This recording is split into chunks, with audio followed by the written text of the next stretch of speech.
Cuando el autismo llega a la vida de una familia, es común que inunde la mente de dudas y muchas inquietudes. Y en la búsqueda de respuestas en temas nutricionales es muy común que se lleven a eliminación o a dietas altamente restrictivas. Por eso, en este episodio de Ser Nutritivo Podcast nos hemos acompañado con una nutrióloga sensible al tema que nos ayudará a responder esas típicas preguntas que se hacen los familiares de las personas que viven con autismo en relación a la alimentación, dándole respuesta en este episodio a preguntas tales como: ¿qué dice la evidencia científica en cuanto a quitar el gluten y la caseína de la dieta de personas que viven con autismo?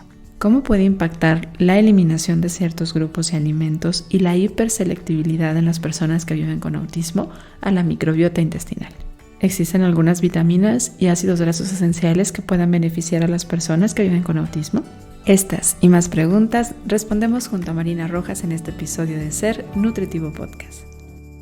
Bienvenidos a Ser Nutritivo Podcast, un espacio donde nutriremos tu hambre de aprender, crear, sentir y conectar. Soy Griselda Jiménez y junto a grandes colegas de la salud y buenos amigos, compartiremos contigo ciencia y experiencia que nutre tu ser.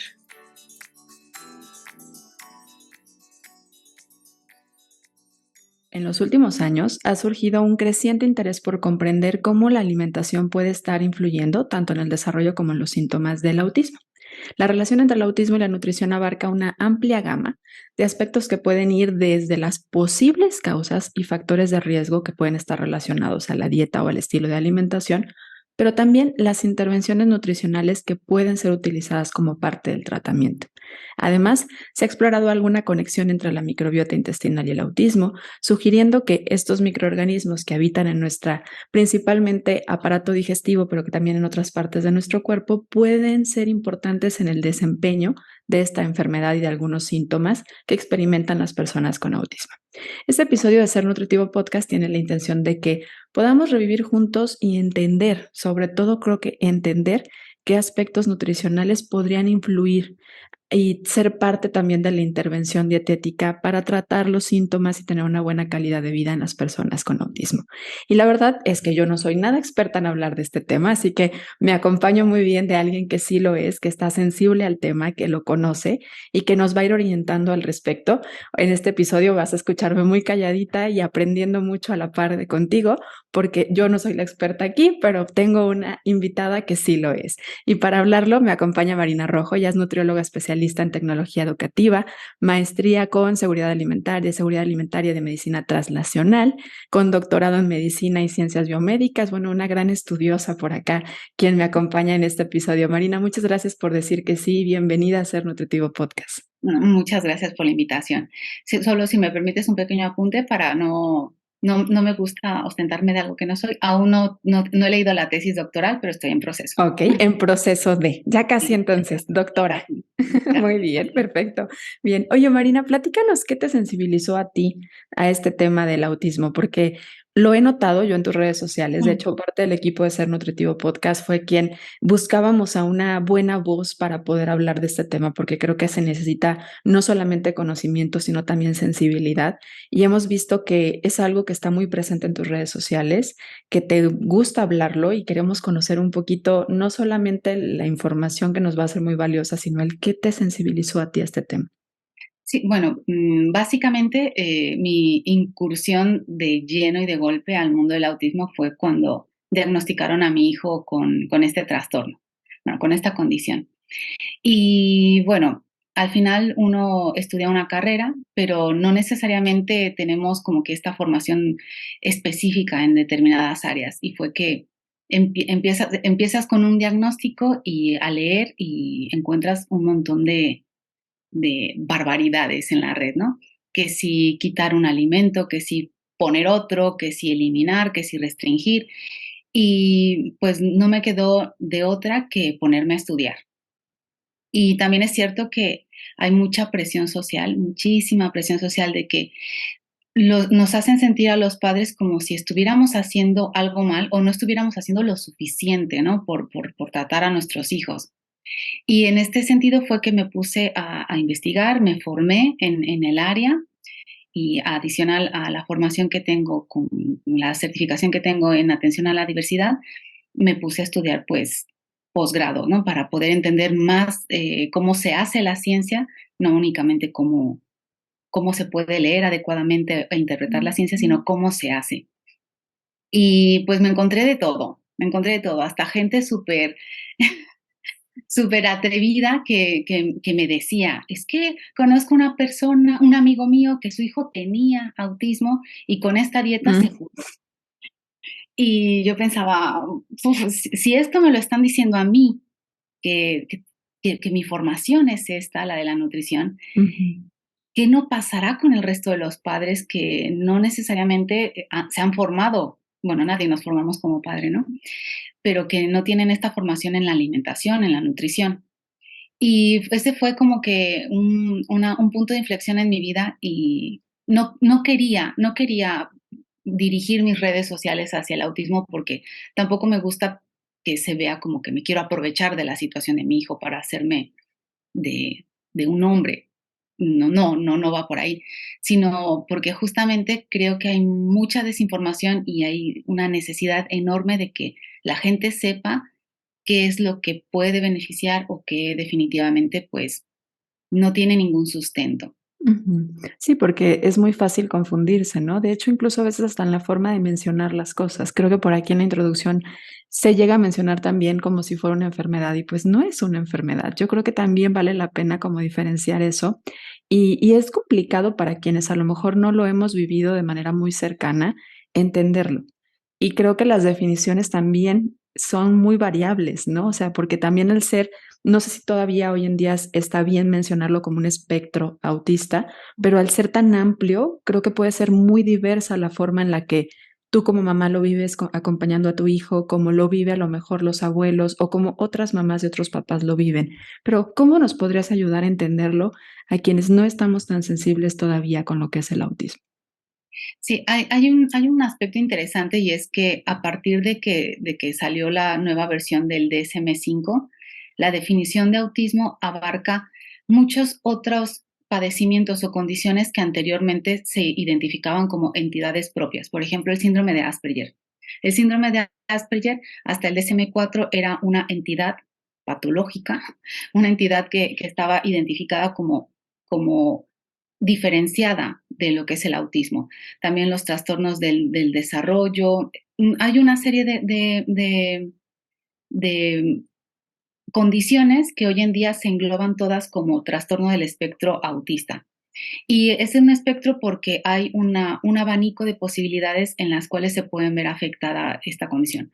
Pero básicamente, una persona que tiene trastorno del espectro autista tiene dificultad en la comunicación. Esto se tiene que haber identificado generalmente desde una muy temprana edad. El aspecto más importante es que la comunicación tiene alguna falla, o sea, tiene alguna falla. No es bidireccional, no hay contacto visual, no hay sociabilización, pareciera que no te están escuchando, aunque perciben todos los sonidos. Y sobre este espectro, pues puede haber gente que es perfectamente funcional, los que serían los Asperger o los de altas capacidades, y hay personas que son incluso no verbales, que no se comunican de manera verbal. No significa que sean mudos o que no puedan hablar, sino que la capacidad para emitir un diálogo de manera oral está disminuida. Y hoy en día esta clasificación son 3 niveles, requiere atención, requiere apoyo sustancial y requiere apoyo muy importante. No es exactamente esta la definición, pero son estas 3 categorías que hoy en día existen de trastorno del espectro autista. Pero claro, en cada una de estas 3 categorías hay subcategorías. Y por eso decimos que autismo no hay uno, hay cada persona que tiene autismo es su propio autismo. Ujú. Y mencionabas hace ratito de cómo en tu experiencia empezaste como a buscar información y hay de todo, ¿no? El que te promete quitarlo, el que habla de que conoce la causa y creo que eso también es algo importante de mencionar. Hoy en día no se conoce el origen de la causa como tal. Pero bueno, dentro de la información que pareciera muy prometedora en la parte alimentaria, hay algunos que se atreven a hablar de la dieta cetogénica que hace algunos años empezó a estar muy de moda, pero realmente es algo que se conoce desde hace mucho tiempo y que hay mucha investigación, sobre todo para enfermedades como es el caso de algunas enfermedades neuronales, ¿no? Como es el caso principalmente de la epilepsia. Ujú. Entonces, ¿qué hay realmente, tú que sabes leer la evidencia científica, qué hay realmente de asociación o de favorecimiento de llevar a cabo una alimentación cetogénica en alguien que tiene autismo? Bueno, la evidencia actualmente es mixta, ¿no? No hay una única línea en la cual nos evidencie que puede ser beneficiosa para todas las personas con autismo. Pero hay algo que, con independencia de si pudiera favorecer o no el uso de los cuerpos cetónicos como fuente de energía a nivel cerebral, hay algo que en lo que generalmente yo hago mucho énfasis, y es que muchas de las personas que ya están dentro del espectro autista tienen rituales muy marcados, son muy específicos para sus cosas, muchos de ellos pueden presentar una hiperselectividad alimentaria. Entonces, hacer una dieta más restrictiva en una persona que ya es rígida no genera ninguna ayuda, o sea, no favorece a esta área que tienen afectada, que es justamente la de la sociabilización, la de la participación social, porque, y yo entiendo a los padres, lo entiendo y no es el punto juzgarlos, pero cuando tú tienes un hijo que tiene ya un problema para la sociedad, porque Ujú. para mí no es un problema el que mi hijo tenga autismo, la gente ya lo ve como un problema, ¿no? Y son los niños a los que no invitan a los cumpleaños o no los invitan a las fiestas o no tienen un grupo de amigos en el colegio. Entonces, imaginemos el escenario en el cual sí lo invitan a una fiesta. Y además de que ya costó trabajo que lo invitaran a una fiesta, tienes el hándicap de que es que mi hijo no come tal, o es que mi hijo lleva una dieta de esta manera. Estamos generando nosotros mismos más barreras. En vez de abrir el círculo, lo estamos cerrando, cerrando, cerrando, cercando, cercando, cercando. Y a nivel de aspecto social, yo no le veo mucho beneficio a una dieta de eliminación como esta. Hoy en día sigue en estudio respecto al autismo, respecto a epilepsia y crisis convulsivas. Ha funcionado muy bien, es una estrategia que va excelente y de la cual se pueden beneficiar muchos niños. En el tema del autismo, hoy en día no podemos decir que sea el gold estándar ni que pueda ser una de las mejores estrategias alimenticias. Sobre todo de este lado en el que nos lo invitas a ver, ¿no? Conductualmente no es tan favorecedora. Sería llevarlos a más eliminación, a restricción, y esto los alejaría todavía más de la parte social, ¿no? Y lo difícil que es llevarlo, porque habrá quienes a lo mejor lo han decidido llevar a cabo como un tipo de dieta temporal por Ujú. todos los beneficios que se han escuchado respecto a ella, pero saben que no es llevadera, no es fácil de llevar. Ahora, considerando esta parte social, cultural, emocional que tiene el alimento, creo que lo pone como todavía más difícil de llevar en alguien que está teniendo o que tiene autismo, ¿no? Sí, sí, sí, es justamente lo que dices, que se me había escapado decir. La sostenibilidad de este tipo de dietas a lo largo del tiempo es muy difícil de adaptar todo el entorno, toda una familia, por ejemplo, porque también sería muy cruel que solamente a un miembro de la Claro, familia se le es someta. señalar y separar todavía más, ¿no? Aislar un Exacto, poco más o mucho más, sí. sí, Dentro de sí. esta eliminación, también algo que hoy vemos mucho en las redes sociales y en la información al googlear o en el chat, Mm, que te metas ahí de inteligencia artificial, es el tema del gluten, de quitar el gluten o no quitar el gluten, de reducir o no los lácteos, que bueno, parecieran tener una importancia en relación a enfermedades autoinmunes, a cuestiones de la microbiota, la hiperpermeabilidad. Realmente, ¿qué tanto beneficio podría tenerse? También considerando que es eliminación y que es eliminación no solo de un alimento, sino de varios alimentos, porque estos están presentes en varios alimentos que aparte también son muy culturales. sí, sí, sí. Hay muchísimas revisiones sistemáticas al respecto. La última que he visto es del 2022, en la cual, pues, igual, la evidencia que existe es mixta, con lo cual no se puede hablar de que sea la mejor estrategia para el tratamiento dietético, porque tampoco quiero hablar del tratamiento del autismo como tal, sino Ujú. como una estrategia dietética del autismo. Hay un estudio muy interesante de González Domenech en el cual hicieron un ensayo clínico, porque para que podamos hablar de la efectividad de un tratamiento dietético, no nos podemos quedar solo con estudios observacionales, ¿no? O transversales, sino que es necesario que haya ensayos clínicos. Y en este caso hicieron un ensayo clínico en el cual durante 6 meses sometieron a los niños a una dieta sin gluten y sin caseína y otros 6 meses a una dieta con gluten y con caseína. Y se analizaron metabolitos en orina. La hipótesis del funcionamiento de la dieta sin gluten y sin caseína radica en que se cree que no se degradan adecuadamente bien ni el gluten ni la caseína y se forman unas moléculas muy parecidas a la morfina. En el caso de la caseína, la casomorfina y en el caso del gluten, la glutenomorfina.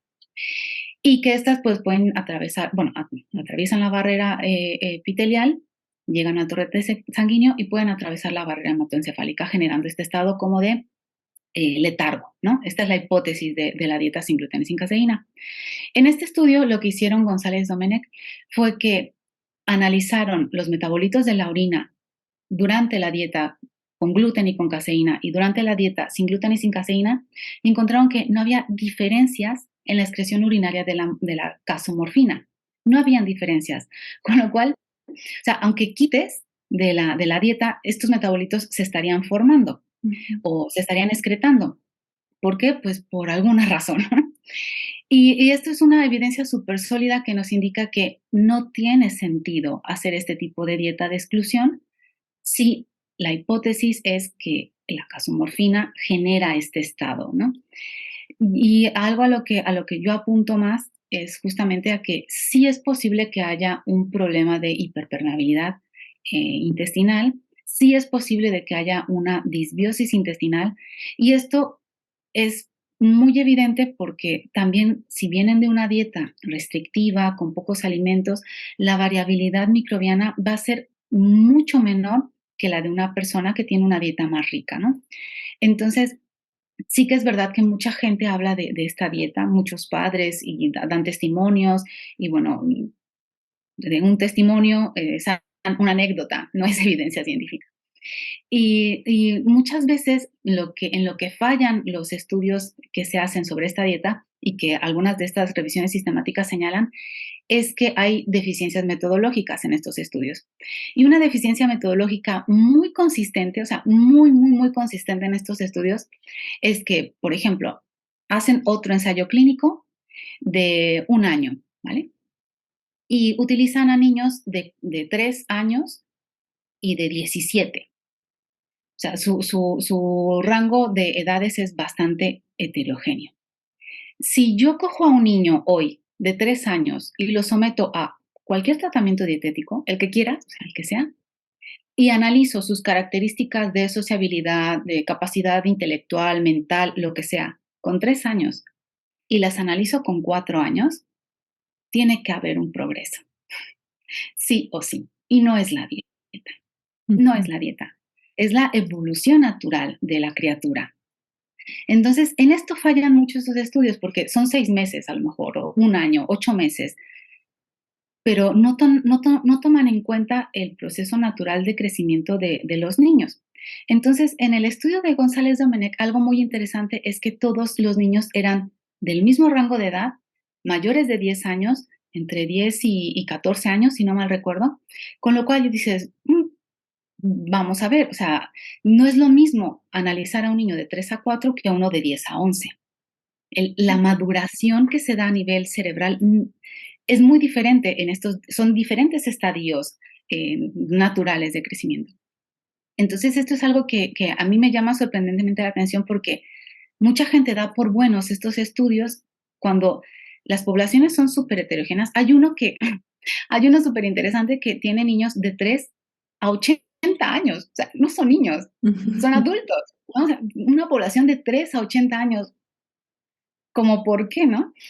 Y claro, pues te reportan cosas como que funciona, este al que hago alusión es el estudio de Adams sobre un ensayo clínico igual de 12 meses, en el cual fue una estrategia dietética más dieta sin gluten y sin caseína, y realmente la dieta sin gluten y sin caseína la llevaron 4 meses, y la dieta consistió en que cogieron a los padres, los metieron en un salón de clases, les explicaron durante 2 horas en qué consistía la dieta sin gluten y sin caseína y a llevarla a cabo.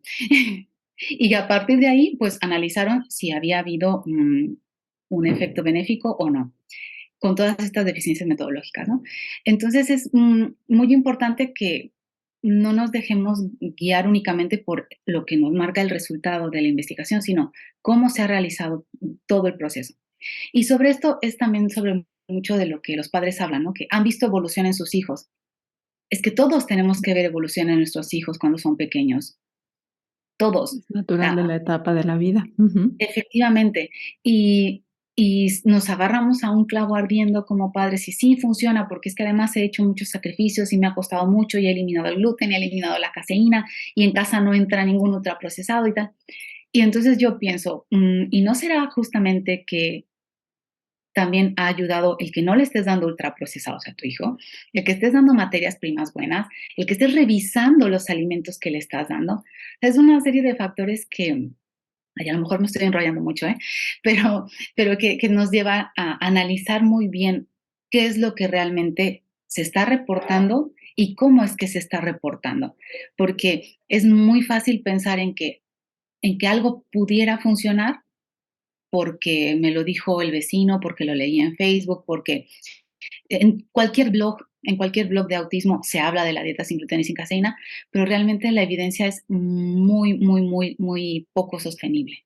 Sí, la importancia de la metodología, ¿no? Para quienes son profesionales de la salud, el no irse directo a los resultados o las conclusiones, que muchas veces también pueden estar Ujú. sesgadas, sino que también el revisar la metodología y tener este pensamiento crítico a la hora de analizar la información, ¿no? Y algo súper valioso que me parece que también mencionaste, que fue el tema de lo vivencial. O sea, habrá quien a lo mejor se sienta bien o vea esta evolución, pero lo que se hace a nivel evidencia científica, pues es en buscar estadísticas de gran impacto en la mayoría. O sea, no podemos hablar de que en una persona y por eso ya sea lo que tengan que hacer todas, Sí, ¿no? sí, totalmente. Sumándole también la dificultad que tiene para las familias el hacer todavía estos cambios, lo caro que puede volverse para algunas familias también, porque no siempre se tiene el conocimiento de que hay alimentos que no son ultraprocesados y que esto también sería mejor, que son alimentos naturalmente sin gluten y naturalmente sin caseína, pero que muchas veces por la mercadotecnia pues se van a los que vienen con la etiqueta de que no tienen gluten y no tienen caseína. Y también lo preocupante que se vuelve quitar, quitar, quitar, ¿no? Porque pareciera que las recomendaciones se enfocan a eso, a ver, quitar o quitar, reducir en gran medida los hidratos de carbono para entrar en una cetosis, o quitar el gluten y quitar la caseína. Y esto sí ya sabemos que hay una hiperselectividad y que tienden a tener muy reducido su consumo, su preferencia por ciertos alimentos, y todavía es quitar más.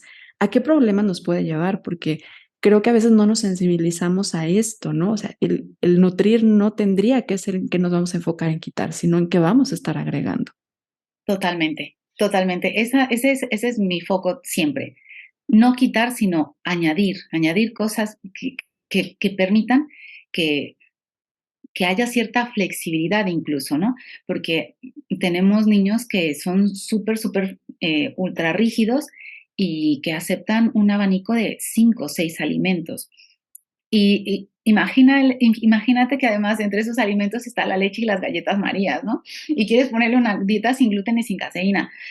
Cuando algunos papás me vienen así, yo les digo con total honestidad, también es cierto que ni el gluten ni la caseína son nutrimentos esenciales, ni mucho menos. Se puede vivir sin ellos perfectamente. No hay unas recomendaciones diarias de adecuación. No, no son necesarios. Es verdad, no son necesarios. Pero lo que tú mencionas a nivel cultural, o sea, de lo que nos estamos limitando cuando quitamos gluten y caseína, o sea, es brutal, o sea, es brutal, es una gran cantidad de alimentos que se pueden quitar, efectivamente, se pueden quitar y no tendría por qué pasar nada malo. Hasta ahí estamos de acuerdo. pero si se hace con la idea de que porque esta estrategia va a acercar a mi hijo a una normalidad, pues ahí es donde estaríamos fallando. Sí, la intención con la que lo estás haciendo, ¿no? O esta falsa promesa también que muchas ¿Sí? veces es la que se da. Y lo peligroso que puede ser, porque tú hablabas de, bueno, sí puede haber esta disbiosis, sí es probable, y de hecho creo que sí hay evidencia con buen peso de que Ujú. efectivamente sí hay alteraciones en la microbiota, pero no necesariamente es por eso, sino porque han quitado muchas veces y están reducidos, como decías, este abanico de alimentos. ¿Y esto en qué otras formas puede afectar? Porque hoy sabemos que una disbiosis intestinal se puede manifestar de muchas formas en el cuerpo y que puede traer otros problemas y que podría acentuar también otros problemas, ¿no? Sí, yo también creo y estoy bastante segura de que la mayor parte de la evidencia que se generará a mediano o corto plazo va a ir enfocada justamente al tema de los pre, pro y posbióticos, porque se ha visto, y esto está bastante documentado, diferencias en cuanto a diversidad, incluso inversiones en las diversidades de firmicutes y bacteroidetes entre niños neurotípicos y niños con una neurodiversidad, como es el caso del autismo. Esto está documentado, esto está evidenciado, se ha visto en heces e incluso en tejido epitelial de intestinal. Se han tomado muestras y se ha visto que existe esto. Hay incluso protocolos hoy en día bueno, ensayos clínicos que están trabajando con trasplantes fecales en el Hospital La Paz, aquí en Madrid, aquí, bueno, aquí no, en Madrid, se está trabajando con un protocolo de intervención en el cual se están utilizando trasplantes fecales. Sí, sí, sí creo que puede haber o sea, no es que solamente lo crea, es que existe evidencia de que la conexión entre el intestino y el cerebro es innegable y que existen muchos metabolitos que se producen por las bacterias que pueden afectar desde inflamación de bajo grado hasta problemas mucho más grandes, ¿no? Como hoy en día incluso se ha asociado con la progresión del hígado graso, con la progresión de la diabetes. ¿Por qué no por qué no tendríamos que pensar que puede haber una vinculación con un proceso desregulado a nivel cerebral? No quiero decir que vaya a cambiar el panorama, no quiero decir que vaya a quitar la condición, pero sí puede haber mejorías, sí pueden haber mejorías. Esto, yo toda mi apuesta la hago justamente sobre este tema, sobre una modificación en la microbiota intestinal. Que hasta la evidencia actual, ¿tú considerarías que sería útil la inclusión de algunos probióticos con lo que sabemos hoy, o más bien a tirarle al tema primero de la diversidad de alimentos a la manera en la que es posible? Sí, hay dos cosas. Para poder llegar a una alimentación con una inclusión de gran variedad de alimentos, podríamos tardar mucho tiempo, meses, años, podríamos tardar. Entonces, habría que atender antes qué deficiencias se están presentando. Y esto viene muy de la mano de la suplementación, ¿no? Cuando la dieta ya es muy pobre, es que yo muchas veces le digo a los colegas, es que ni siquiera necesitas hacer una analítica para ver cómo están los niveles de vitaminas. O sea, ¿Ves lo que come? claro, Mm. haz una anamnesis, ¿no? Haz tu trabajo, nutriólogo. Cuenta qué alimentos está consumiendo y a partir de ahí y puedes inferir qué nutrientes está consumiendo. Entonces, pensar en que vamos a solventar el problema alimentario no es a corto plazo, es a largo plazo. Entonces es muy probable que de inmediato, cuando se inicia o se quiere recuperar una alimentación más completa, más balanceada, sí es muy probable que de inicio se necesite una suplementación, por ejemplo, omega 3. O sea, Ujú. innegable. Pero a la par es también muy probable que se necesite la utilización de algún probiótico y un prebiótico para ayudar a que florezca a nivel intestinal antes de que podamos lograr el tener una dieta más completa y más variada. Después ya con la pura dieta podríamos esperar que se mantenga esta eubiosis, este equilibrio, podríamos pensarlo, pero de inicio es poco probable que con la pura alimentación lo logremos. Mm. Ahorita mencionaste el omega 3 y algunas deficiencias que pueden darse. ¿Qué otros nutrimentos has visto tú en este cálculo, en este análisis que es común que tengan las personas que viven con autismo? Pueden haber deficiencias de calcio, de zinc, de hierro, dependiendo del tipo de selectividad que haya. Ujú. Pero algo que es muy interesante, y esto, en esto justamente estamos trabajando en el grupo de investigación al que pertenezco, estamos estudiando la nicotinamida. Es una versión de la vitamina B3, Ujú. pero que como su forma a nivel metabólico más usual es como el NAD, participa pues en muchísimos, en el ciclo de Krebs, en muchísimos procesos metabólicos muy, muy específicos. Y se ha reportado que muchos procesos inflamatorios, desde esclerosis múltiple, artritis reumatoide, síndrome de intestino irritable, eh, evidentemente la pelagra, ¿no? Diabetes, hígado graso, obesidad e incluso autismo, se ha visto que por lo general este proceso inflamatorio viene derivado a una deficiencia de vitamina B3. Y es algo que muchas veces pasaría como desapercibido. No notamos que haya una deficiencia de vitamina B3 porque además se piensa que en un mundo globalizado ya no hay pelagra. Y es que no tenemos que llegar a la pelagra, sino estas pequeñas, o sea, estas deficiencias que pueden ser mínimas, pero que pueden generar a nivel metabólico una cascada de reacciones como es la inflamación de bajo grado, muy interesante. Entonces, en niños con autismo se ha descrito, niños, siempre hablo de niños, pero bueno, el autismo no se cura, no se quita con la edad, o sea, hay adultos con autismo. En personas con autismo se ha evidenciado que puede haber deficiencias también de nicotinamida o ácido nicotínico, nicotinamida principalmente, una forma de vitamina B3. Y bueno, omega y vitamina D, es que prácticamente todos tenemos deficiencia. Si hay una dieta súper carente, pues aún más.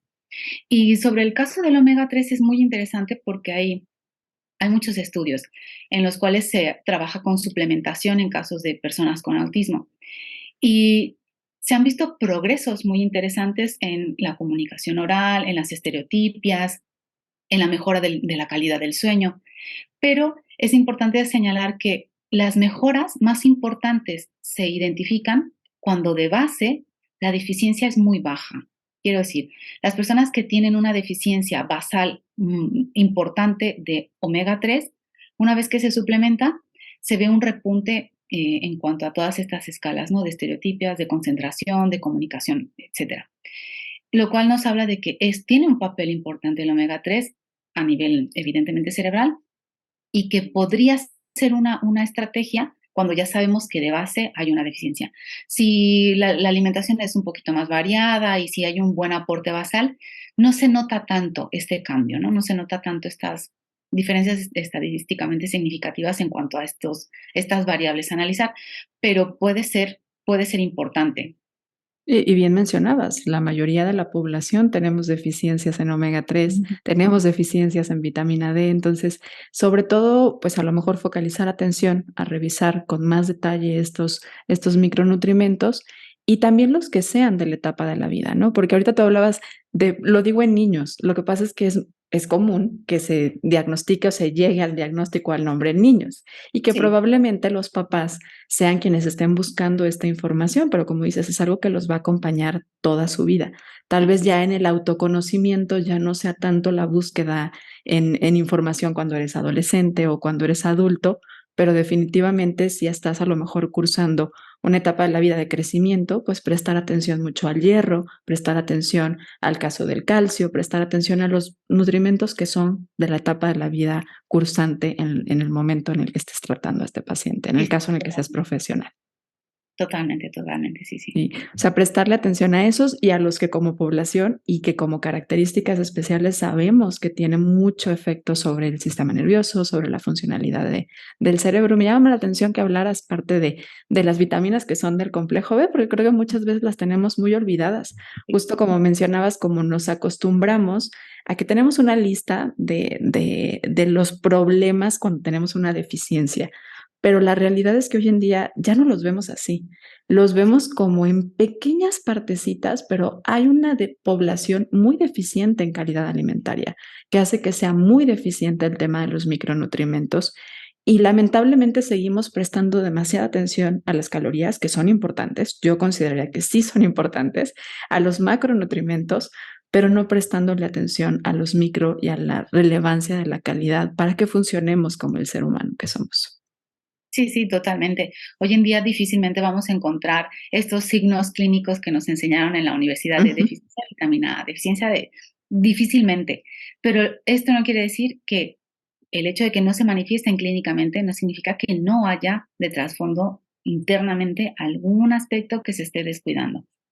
Sí, dentro de los síntomas, digo, al ser un espectro es muy amplio y ahorita tú nos mencionabas algunas características que podrían darse, pero una es la hiperselectividad. ¿Qué se puede hacer a manera nutricional como estrategia, sobre todo los papás que nos están escuchando y probablemente los colegas también, porque la verdad es que, bueno, por ahí vi que diste un curso que has hablado sobre esto, pero no hay tantísima información como para capacitarte en esto y si te llega un paciente a veces, ¿qué estrategias podemos darle? Porque no son las mismas estrategias que hacemos a la población en general, ¿o sí? Sí, no, no, es bastante específico, pero algo que me gustaría destacar es que este trabajo, no forma parte, total e integralmente del nutricionista, del nutriólogo. Las personas que tendrían que intervenir en estos casos principalmente serían los terapeutas ocupacionales, incluso logopedas, y si está llevando una atención o un acompañamiento, psicopedagógico, también tendrían que intervenir. Nosotros podemos dar algunos tips, algunas estrategias, pero el trabajo gordo, les corresponde a los terapeutas ocupacionales y tampoco quiero caer en el intrusismo. Ujú. Todo mi reconocimiento a la labor que hacen. Pero sí que es verdad que a nivel de consulta podemos dar algunos consejos, ¿no? Por ejemplo, si sabemos que un niño acepta las papas fritas, las papas fritas estas de bolsa, y queremos que empiece a aceptar algún otro alimento, podemos hacer la transición, por ejemplo, para que incorporar el plátano, intercalando, bueno, presentándole algo que ya conoce, que ya tiene aceptado, como sería el caso de las papas fritas, y presentándole los platanitos en la versión frita. Ya sé que no estoy hablando de ningún alimento que sea súper sano, ni mucho menos, pero bueno, es más o menos cómo se maneja la Una estrategia. transición. Ujú. Exacto, se va haciendo una transición, ya que te acepta el platanito frito, pues después se lo das, desecado, horneado, deshidratado. Ya que te lo aceptó el deshidratado, pues empiezas a implementar el plátano normal, ¿no? Hasta que, o el plátano congelado en otra versión, hasta que te pueda aceptar el plátano. Va siendo transitorio. Esto no es algo que de un día a otro vaya a ocurrir. Muchas veces te atoras semanas en un paso, en un impasse, para cambiar hacia la siguiente etapa. Y me imagino, perdón que te interrumpa, que tampoco es lineal. A lo mejor ya No, te lo había aceptado y de repente ya no. exacto. ¿Mm? Exacto, puede haber un retroceso, puedes quedarte mucho tiempo en esta transición hasta llegar al siguiente alimento, pero es algo que, o sea, son diferentes estrategias que se pueden abordar. Si le gustan los sonidos, si no le gustan los sonidos crunchy, crunchy, pues a lo mejor le colocas en un caldito. Si son, yo qué sé, las papas, se las pones en caldito. Si son cereales, pues se los pones con leche. O utilizas el jugo, utilizas el yogur para que acepte alguna textura, alguna forma, algún sabor, algún color. Porque claro, puede haber este tipo de selectividades, puede haber selectividades por colores, Ujú. que solo le gustan los alimentos color blanco, y a la que le pones una salsita de tomate ahí, ya, rechazado. Esto va siguiendo su transición. Y también, algo que generalmente le digo a los padres es que una cosa es que haya hiperselectividad, pero no tenemos que descuidar también que cada quien tiene su personalidad, sus gustos y sus preferencias, ¿no? O sea, no vamos a obligarle a nadie a que se coma el huevo duro. Si no le gusta el huevo duro, no pasa nada, no pasa nada. A lo mejor le gusta frito, a lo mejor le gusta en omelette, a lo mejor no le gusta el huevo y tampoco pasa nada, ¿no? O sea, a mí me encanta el queso, a mi hijo no le gusta el queso, pues no le gusta el queso y ya está. Tampoco pasa nada porque hay otras opciones de alimentos. Si lo que me preocupa es el calcio, la proteína, habrá otro alimento que le proporcione el calcio, habrá otro alimento que le proporcione la proteína. Tampoco es caer en esta necesidad imperiosa de que todo tenga que entrar, todo le tenga que gustar. Todos tenemos también gustos y preferencias y habría que identificar la hiperselectividad de esto, ¿no? De que algo simplemente no le gusta y todo estaría en orden y todo estaría normal. Y que en realidad en el caso de los niños, pues esto es hasta una etapa normal de la vida, ¿no? O sea, hay etapa natural en el que hay más eh, gusto por ciertas texturas, por ciertos sabores, momentos en donde de plano van para atrás con todo lo que ya habías logrado que aceptaran y siempre no, y que no lo veamos esto como algo patológico, como algo malo, y sino simplemente ir observando que también puede ser parte de su personalidad, de sus gustos, y de que va a ir desarrollándolos a lo largo de su infancia, ¿no? De su infancia y de su vida. Creo que también algo que puede verse mucho o sentirse es esta frustración por parte de los papás. Es que no avanzamos, es que no podemos, y creo que el reforzar de manera como positiva los logros que se van teniendo, creo que sería algo muy importante a materia de ir agregando más alimentos, pero también en cuestión de cómo se va desenvolviendo, ¿no? Creo que también esta sería una estrategia importante a mencionar. ¿Te gusta Ser Nutritivo Podcast? Hay 3 formas en las que puedes ayudarnos a seguir creciendo y seguir compartiendo esta información para ti. Da seguir en la plataforma de tu preferencia donde nos escuchas, ya sea Apple Podcast, Google Podcast, Spotify, YouTube. Dale seguir para que no te pierdas cada uno de nuestros episodios. Ayúdanos a compartir con la persona que tú creas que nuestro contenido y nuestros episodios puedan ayudarle a nutrir su ser. Y no olvides en dejar una referencia en Apple Podcast de cómo Ser Nutritivo Podcast te ha ayudado a nutrir tu cuerpo, tu mente y tu alma. Gracias por ayudarnos. Continuamos con el episodio. Sí, y otra cosa que es importante es también que queremos generar flexibilidad muchas veces en los niños al que incluyan más alimentos, pero muchas veces también como padres llegamos a ser inflexibles ante ciertas cosas. Yo recuerdo mucho que una ocasión me llamó la atención la terapeuta porque yo le decía que me frustraba mucho que al momento de vestir a mi niño cuando era pequeñito, siempre tenía que seguir el mismo orden, ponerle primero los calcetines y después el pantalón. A la que yo me olvidaba y le ponía las cosas al revés, era pues una batalla campal.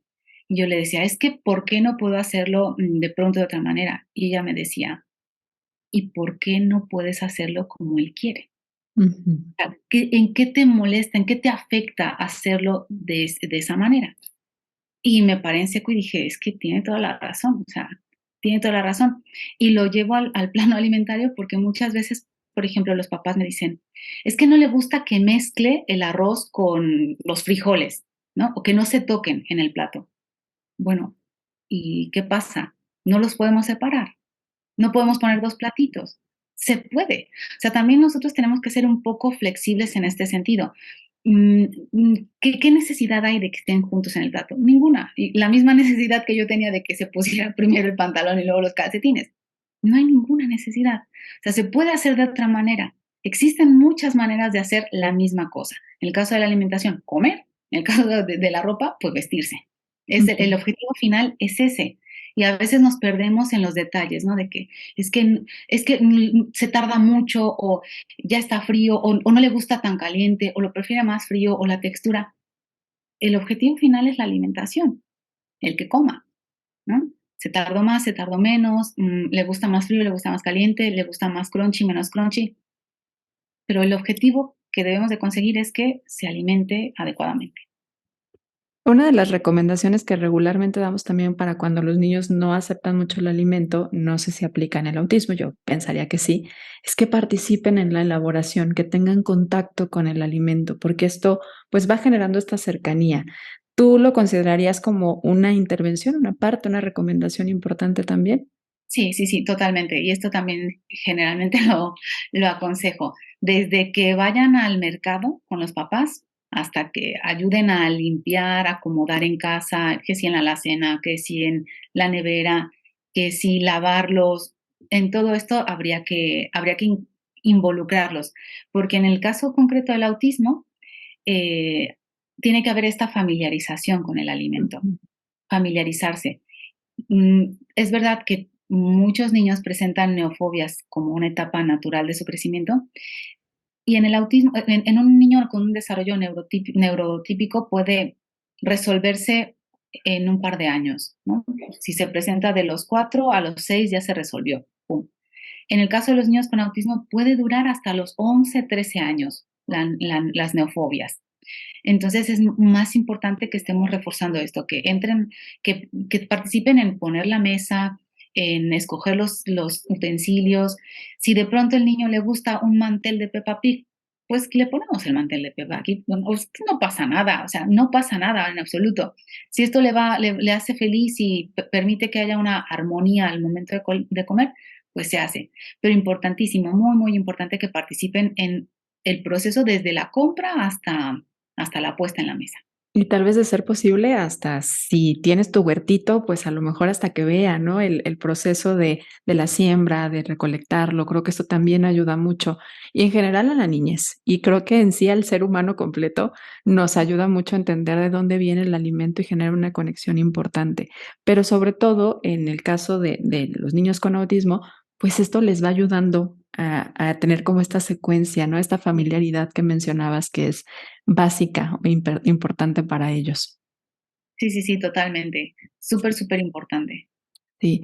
Dentro de las deficiencias, hace ratito mencionabas el omega 3 y mencionamos un poquito de esta comunicación que hay, que sabemos que hay entre el eje intestino-cerebro, microbiota.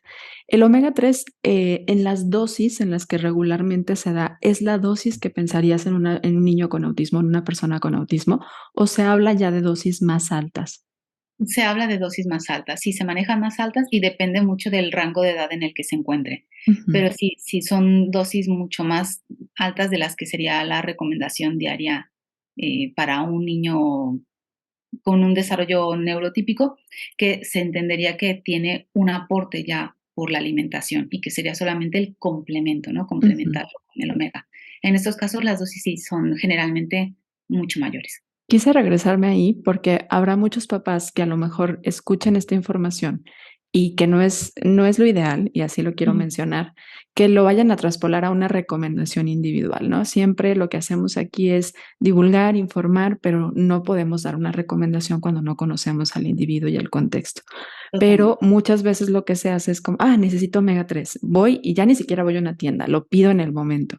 Ujú. Entender que hay características que pueden hacer que la dosis sea muy distinta, que la biodisponibilidad también es distinta. Entonces, por favor, ahora que ya escuchaste que no necesariamente es la dosis que otro niño o otra persona necesitaría, si tienes tú esta curiosidad, acércate a un profesional y sobre todo creo yo que sea sensible al tema.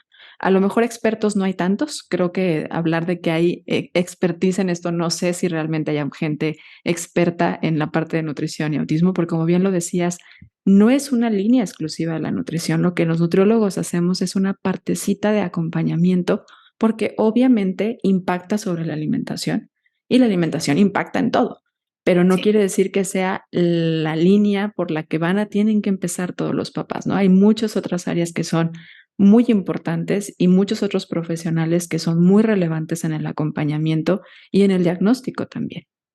Sí, sí, sí. Y algo interesante también del omega 3 es que es tiene un olor y un sabor muy característico. Ujú. Entonces, si tu niño, si tu joven, si tu persona con autismo es capaz de tragar las cápsulas, pues excelente y maravilloso. Pero si no, tendrá que tomarlo como jarabe, Líquido, como jarabe. solución.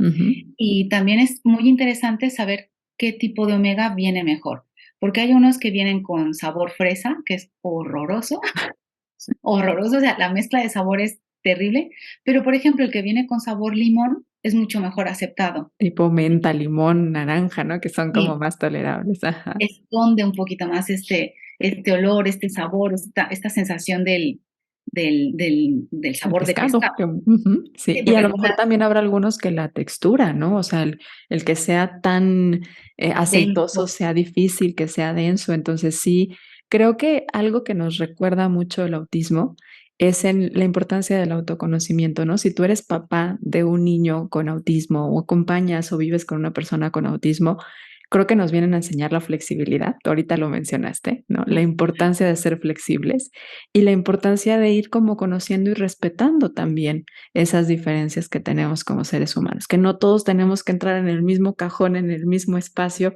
que las diferencias son y engrandecen mucho, pero tenemos que aprender a respetarlas. Y creo que ese es el tema en una sociedad que no tiende a respetar las diferencias. Estamos cerca de llegar al final de este episodio. Gracias por llegar hasta acá. Cuéntanos, ¿te está quedando alguna duda de este tema? Ahora podrás hacérnosla llegar a través de la cajita de preguntas que colocaremos el domingo después del lanzamiento de este episodio. Ahí estaremos contestando a través de las redes sociales, nuestro invitado y yo, las preguntas que nos dejes. Por lo pronto, regresamos al episodio. Sí, sí, sí, has dado en el punto más interesante y en el que más me gusta hacer este tipo de mención, de conocimiento, de divulgación respecto al autismo, que es que hace falta mayor flexibilidad por parte de nosotros como sociedad. O sea, no tenemos que hacer que nuestros niños encajen en un mundo que está hecho de una manera. Tendríamos que abrir, tendríamos que ser más flexibles, permitir que se desarrollen de acuerdo a sus capacidades, que puedan vivir en este mundo. Muchas veces se escucha, ¿no? Es que están en su propio mundo, viven en su propio mundo. No, no viven en su propio mundo, viven en este mundo, pero muchas veces no les estamos permitiendo que se desarrollen con plenitud. Sí. Como mamá, como profesional, como alguien que lo tiene ahí cerca, me gustaría invitarte a decirle unas palabras a lo mejor a algún papá que esté llegando a esta información, de lo que es la experiencia. O sea, ¿tú qué les dirías? Como de, a ver, si estás llegando aquí, ¿qué sería para ti algo muy nutritivo mentalmente y espiritualmente para esos papás que les podrías decir? Sí, yo lo que podría decirte, papá, mamá de un niño o una niña con autismo, primero, no es tu culpa, no tienes ninguna culpa, no has hecho nada malo, es algo que te ha tocado y lo que podemos hacer es afrontarlo con la mayor entereza posible.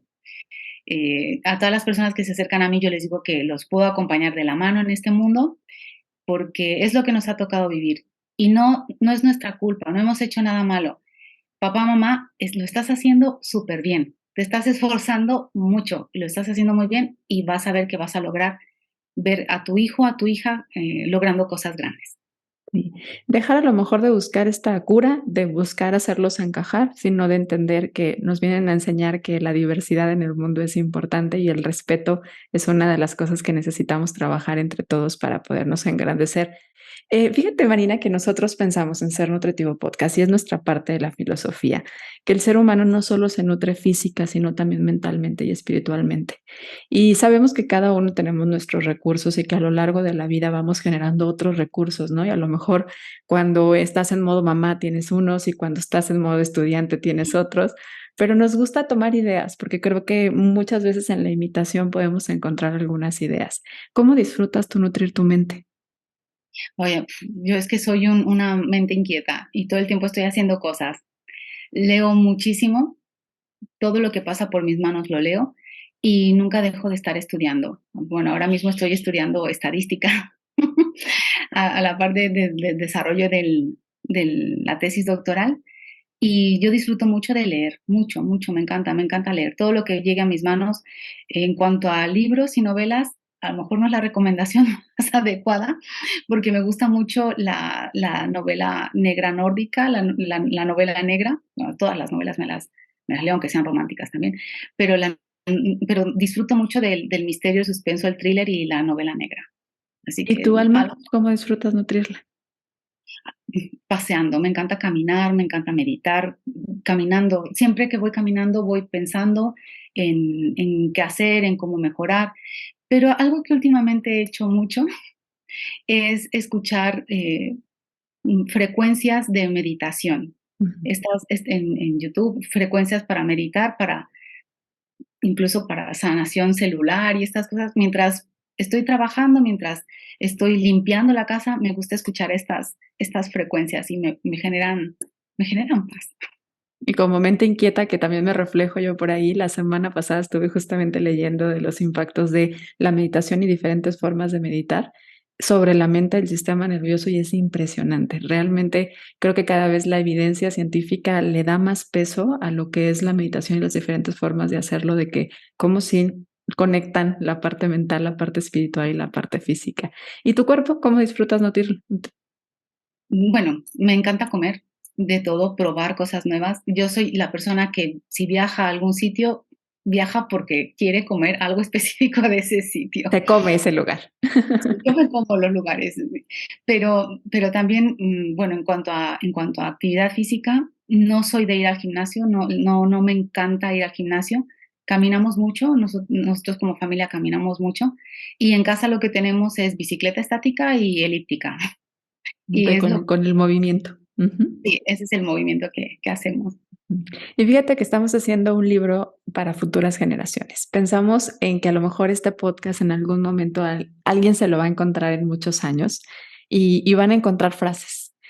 Si tú tuvieras que dejar una frase para futuras generaciones en forma de un mensajito, puede ser del autismo, ¿no? De lo que tú te sientas sensible, ¿qué les pondrías? Una frase que muchas veces, bueno, repito continuamente es: "No puede ser tan difícil". Cuando te encuentras algo, una receta de cocina, una metodología nueva de laboratorio, siempre me repito, no puede ser tan difícil. Si alguien ya lo hizo, es que se puede hacer. No, nada es tan difícil. Sé que a nivel de mentalidad y psicología inversa no es lo correcto porque tendría que decir, esto es fácil, pero yo me repito constantemente, esto no puede ser tan difícil. No es difícil. Con lo cual, pues tira para adelante. De alguna Eso es forma una te empodera, ¿no? El Sí, como le sí. quitas el peso al no cuando lo haces así. Totalmente, sí, sí, Ujú. sí. Y para cualquier cosa, ¿eh? De verdad que desde una receta de cocina hasta una metodología de laboratorio, me lo repito constantemente. No puede ser tan difícil. No hay difíciles, todo es Sí, posible. qué bonito. Marina, algo con lo que quieras cerrar o que digas, Gris, yo no me voy si no digo esto, todavía me falta decir esto en este episodio. No, bueno, lo que quiero decir, que no lo he dicho, es muchas gracias por invitarme, Gris. Me lo he pasado muy bien, he estado muy contenta, muy a gusto. Y solamente decir que si alguien tiene alguna duda, si alguien quiere hacer algún comentario, que me contacte. A veces me tardo un poquito, pero generalmente siempre respondo. Por Estoy favor, diles abierta. en dónde te encuentran, compárteles tus redes sociales. Bueno, en Instagram, en Alimentear me pueden encontrar y mi correo electrónico es igual, alimentear@gmail.com. Te lo estaremos compartiendo a ti que eres parte de la comunidad. Recuerda que, bueno, si estás viendo esto en YouTube, por ahí va a estar las redes sociales de nuestra invitada y si eres parte de nuestro boletín, también estaremos compartiéndotelo dentro de los recursos y los profesionales que nos han acompañado en Ser Nutritivo Podcast.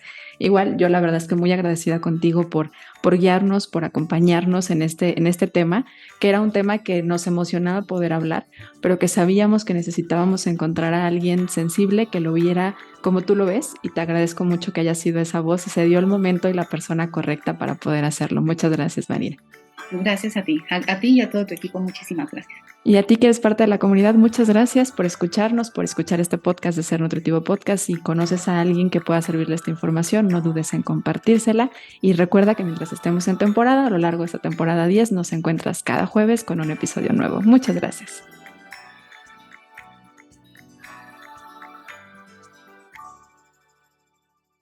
¿Tienes algo que compartir en Ser Nutritivo Podcast? Si eres profesional de la salud o en temas afines al bienestar, nuestra convocatoria para ser parte de Ser Nutritivo Podcast está abierta. Asegúrate de mandar tu solicitud de manera correcta en bodysante.com/Ser Nutritivo Podcast. No aplica para marcas ni promociones de servicios. Se solicitará cédula profesional que compruebe los estudios. La selección de la participación está sujeta a la validez de los criterios de la convocatoria.